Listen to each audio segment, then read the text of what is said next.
Hi everyone, आप सभी का स्वागत है हमारे इस यूट्यूब चैनल में। आज के इस वीडियो में हम क्लास 10th साइंस विषय यानी कि विज्ञान विषय का 40 महत्वपूर्ण एमसीक्यू यानी कि ऑब्जेक्टिव क्वेश्चन को देखने वाले हैं। जी हाँ, आप लोगों ने सही सुना।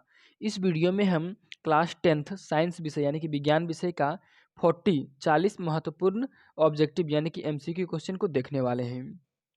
जैसा कि आप लोगों को पता होगा कि झारखंड का जो बोर्ड परीक्षा होगा इस बार 2024 में, उसका पैटर्न पूरी तरह से बदल गया है और इस बार सिर्फ और सिर्फ 30 ऑब्जेक्टिव क्वेश्चन पूछने का बात किया जा रहा है, वो भी बिना ऑप्शन का। ठीक है ना, ऐसा कुछ बात होगा।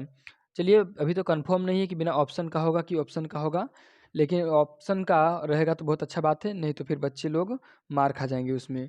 ये एक तरह से जेक बोर्ड ने बच्चों के लिए बहुत अच्छा किया। जो पढ़ने वाले बच्चे होंगे वो अब सब्जेक्टिव में पूरा पूरा अंक उठाएंगे। चलिए, यहाँ पर 40 क्वेश्चन में से पहला नंबर से हम शुरू करते हैं।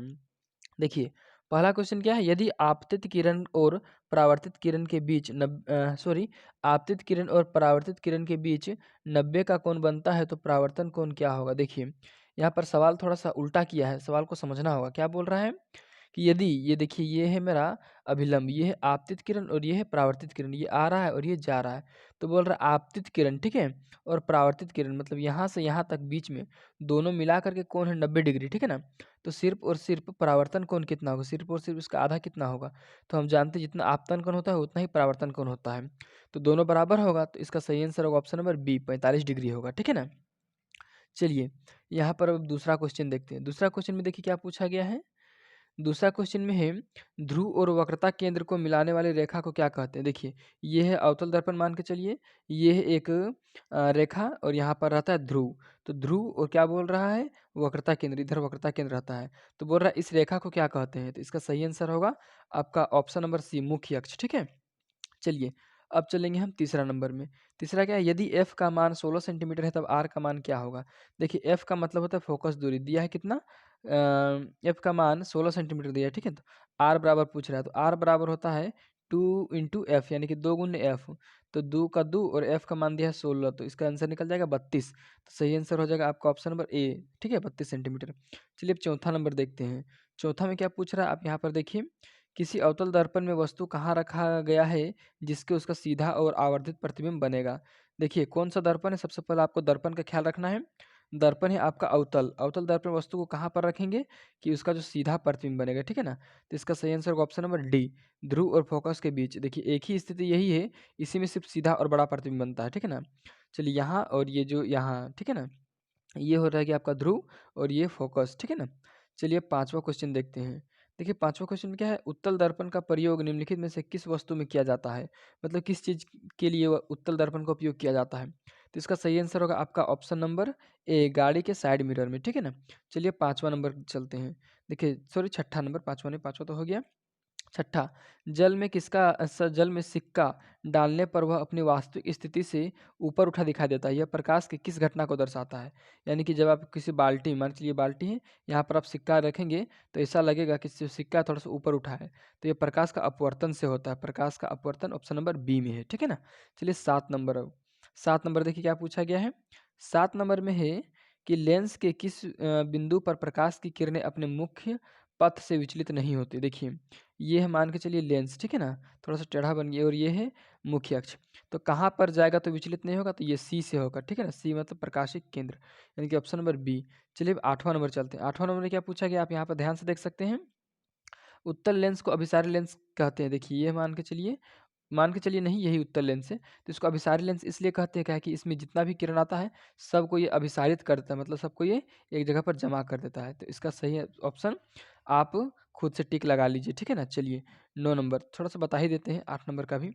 अभिसारित कर देते हैं, यहाँ पर होगा, यह प्रकाश किरणों को सीधा भेजता है, नहीं।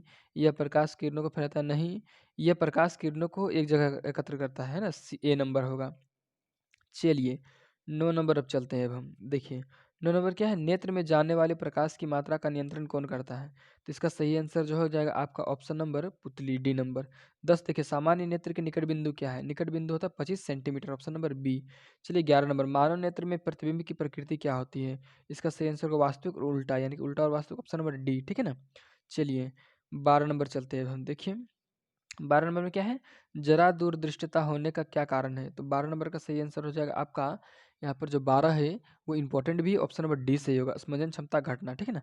13 देखिए, अभिनेत्र लेंस की क्षमता जिसके कारण जिसके कारण वो अपने फोकस दूरी को समायोजित कर लेता है, क्या कहलाता है? तो इसका सही आंसर होगा ऑप्शन नंबर ए, असमंजन क्षमता, ठीक है ना।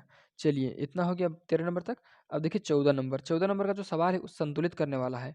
तो संतुलित करने वाला यहाँ पर हम सिर्फ सही बता दे रहे हैं। अगर आपको संतुलित करने के लिए सीखना है तो वीडियो उसके लिए हमारे इस यूट्यूब चैनल में उपलब्ध है, जल्दी से जाके वहाँ से देख लीजिए। 14 का फिलहाल जो ऑप्शन नंबर सी होगा वो सही होगा, यही समीकरण संतुलित है, ठीक है ना। चलिए 15 में क्या है, दिए गए समीकरण में किस पदार्थ का उपचयन तथा अपचयन हो रहा है? देखिए उपचयन अपचयन से बार बार क्वेश्चन आ रहा है, इसलिए उपचयन और अपचयन का जो टॉपिक है बहुत ज़्यादा इंपॉर्टेंट है। उपचयन का मतलब होता है ऑक्सीजन का जुड़ना और अपचयन का मतलब होता है ऑक्सीजन का घटना, ठीक है ना। तो यहाँ पर देखिए 15 नंबर का जो सही आंसर होगा वो होगा ऑप्शन नंबर सी। क्यों? क्योंकि देखिए H2 यहाँ पर उपचयन किसका हो रहा है? H2 हाइड्रोजन का उपचयन हो रहा है, माने हाइड्रोजन के साथ ऑक्सीजन जुड़ जा रहा है। देखिए तो यहाँ ऑक्सीजन जुड़ा है यानी कि उपचयन हुआ। और अपचयन किसका हो रहा है? तो CuO का, यानी कॉपर ऑक्साइड का अपचयन हो रहा है। अपचयन मतलब ऑक्सीजन घट जाना, ठीक है। 16 देखिए नंबर, रासायनिक अभिक्रिया में भाग लेने वाले पदार्थ को क्या कहते हैं? तो इसका सही आंसर ऑप्शन नंबर ए, अभिकारक।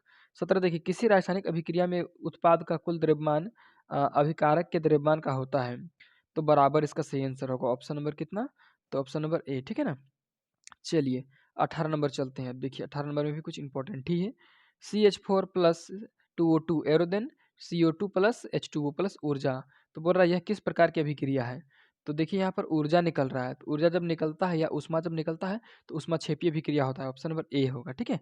19 नंबर देखिए, ए प्लस अम्ल एरोदेन लवण प्लस कार्बन डाइऑक्साइड और प्लस जल, उपरोक्त समीकरण में ए क्या है? देखिए ए मतलब अम्ल किससे अभिक्रिया करेगा? तो लवण, कार्बन डाइऑक्साइड और जल बनाएगा, ठीक है ना। तो इसका सही आंसर होगा ऑप्शन नंबर सी, कार्बोनेट से, ठीक है। चलिए 20 नंबर, निम्नलिखित में से किस पदार्थ में नीला पत्र डालने पर वह लाल नहीं हो जाएगा? तो सबसे पहले आपको ध्यान रखना है कि नीला लाल किस में होता है, अम्ल में कि क्षारक में। तो जो अम्ल है वो नीला को लाल करता है, तो यहाँ में से कौन सा अम्ल नहीं है? तो इसका सही आंसर हो जाएगा आपका ए नंबर, NaOH, ये क्षारक है, ठीक है ना। चलिए 21 नंबर, दिए गए किस लवण में क्रिस्टलीकरण का जल मौजूद है?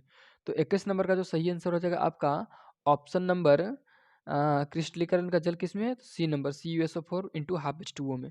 चलिए 22 नंबर, जल की अस्थायी कठोरता को दूर करने में किस लवण का प्रयोग किया जाता है? तो इसका सही आंसर हो जाएगा आपका, देखिए इसका जो जल की अस्थायी कठोरता, ठीक है ना, तो सोडियम हाइड्रोजन कार्बोनेट होगा, ठीक है, NaHCO3। चलिए 23 नंबर चलते हैं, ठीक है ना। 23 नंबर देखिए यहाँ पर क्या है, जल की उपस्थिति में हाइड्रोक्लोरिक अम्ल अपना अम्लीय गुण प्रदर्शित करता है, क्योंकि तो उसमें H+ आयन उपस्थित रहता है, ऑप्शन नंबर बी सही होगा। 24 में देखिए, पदार्थ ABCD का pH मान क्रमशः 2, 4, 7, 14 है, यह पदार्थ कौन सा क्षारक है? ठीक है ना। तो क्षारक कौन सा होता है जिसका pH मान 7 से अधिक होता है? तो 7 से अधिक कौन है? 14। तो ऑप्शन नंबर कितना, डी सही होगा, ठीक है। चलिए 25 नंबर का देखिए, इसी में क्वेश्चन है, इसी में फोटो है, ठीक है ना। 25 में चित्र में इस चित्र में कौन अभिक्रिया हो रहे हैं, ठीक है। तो 25 का सही आंसर हो जाएगा आपका ऑप्शन नंबर बी, ठीक है, वियोजन। चलिए 26 नंबर, भोजन एवं अन्य पदार्थों को शरीर में एक जगह से दूसरी जगह तक ले जाने के लिए कौन सा जैव प्रक्रम उत्तरदायी है? यानी कि हम लोग का जो शरीर है उसमें भोजन और भी पदार्थ शरीर में एक स्थान से दूसरा स्थान जाता है, तो यह कौन सा प्रक्रिया के कारण होता है? तो ऑप्शन नंबर डी, संवहन के कारण, ठीक है।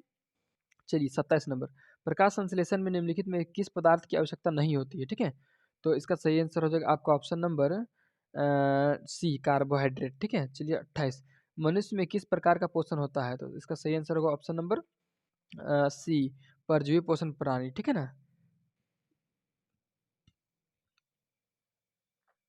29 नंबर, चलिए वसा के पाचन के लिए कौन सा एंजाइम उत्तरदायी है?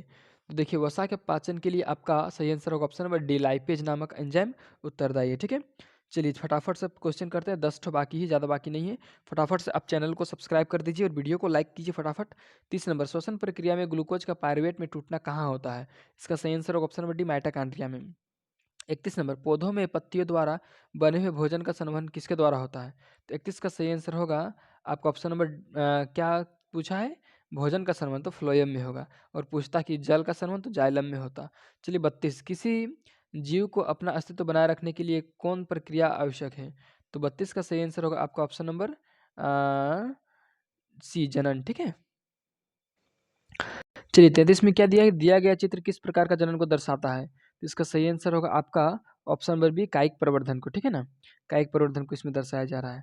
चलिए 34 नंबर देखते हैं, ठीक है ना।